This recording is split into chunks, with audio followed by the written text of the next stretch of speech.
چھوڑ دے جان بوجھ کر. آقا فرماتے ہیں من ترک الصلاۃ متعمدا فقد کفر. حدیث کے لغوی معنی یہی ہے کہ جس نے ایک وقت کی نماز جان بوجھ کر چھوڑ دیا وہ کافر ہو گیا. وہ کافر ہو گیا. امام اعظم ابو حنیفہ اور دیگر ائمہ نے اس کی تعویل یہ کی کہ وہ کفر کی حد تک پہنچ گیا. لیکن بعد میں آ کر وہ لوگ بھی اسی منزل پر پہنچے کہ جو نماز میں سستی کرتا ہے جب مرے گا تو کافر ہو کر مرے گا.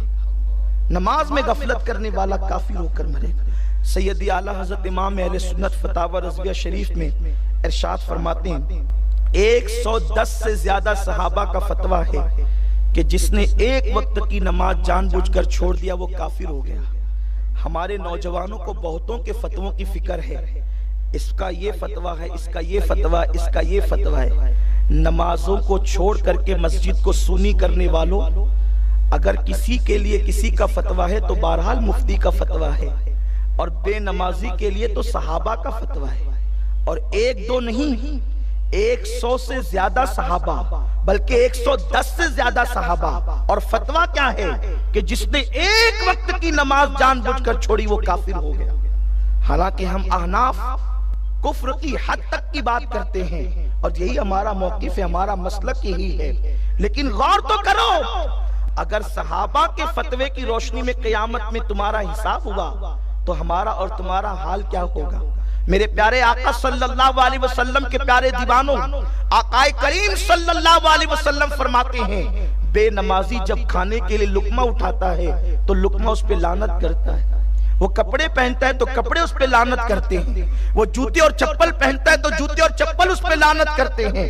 اور جس وقت اس کی موت ہوتی ہے زمین اللہ کا شکر ادا کرتی ہے, اللہ تو نے ایک گندے وجود سے میرے وجود کو پاک کر دیا, ایک گندے جسم سے تو نے میرے وجود کو پاک کر دیا.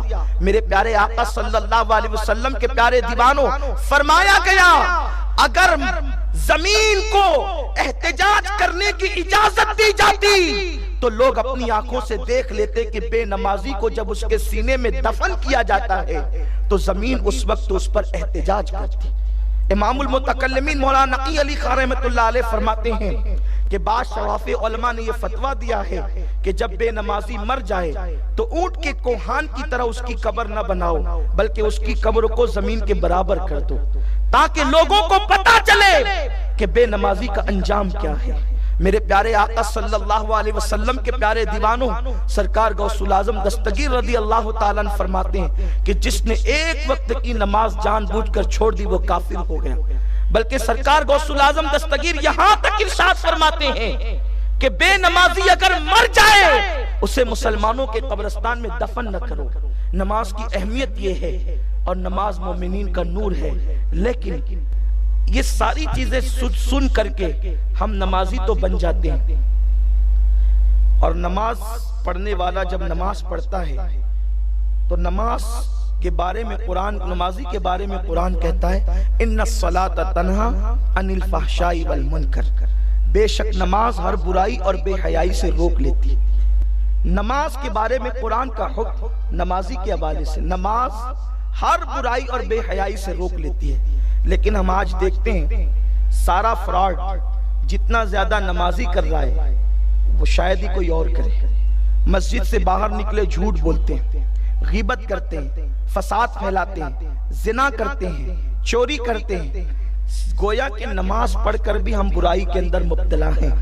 آقا کریم صلی اللہ علیہ وسلم کی ایک حدیث پاک, آقا کریم صلی اللہ علیہ وسلم فرماتے ہیں جس کی نماز اسے گناہوں سے نہ روکے گی اس کی نماز اس بندے کو اللہ سے دور کر دے گی. نماز دو کام کرتی ہے, یا تو گناہ سے روک لیتی ہے یا تو اللہ سے دور کر دیتی ہے. اب جس کی نماز نے اس کو گناہ سے روک لیا گویا کہ وہ نمازی کامیاب ہے اور وہ اللہ کے قریب ہو گیا. اور جس کی نماز اس کو گناہوں سے نہیں روکتی, نمازی ہونے کے بعد بھی غیبت, چغلی, فساد, جھوٹ, کاروبار میں جو ہے وہ فراڈ, سود, زنا, یہ ساری چیزیں کر رہے ہیں نماز کے باوجود, تو آقا کریم علیہ السلام کا فرمان سن لو کہ جو نماز گناہوں سے نہ روکے وہ نماز تمہیں اللہ سے دور کر دے گی.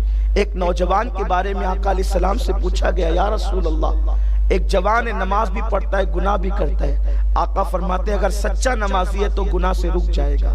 لوگوں نے دیکھا چند دنوں کے بعد وہ گناہوں سے باز آ گیا. تو نماز کا کام ہی ہے گناہ سے روکنا. اب جو نماز گناہوں سے نہ روکے وہ نماز نہیں ہے، بلکہ اس نماز کا حال تو قرآن یوں بیان کرتا ہے، عاملۃ ناصبۃ تصلیٰ نارا حامیہ، کہ محنت کر کے آئیں گے، عبادت کر کے آئیں گے، پھر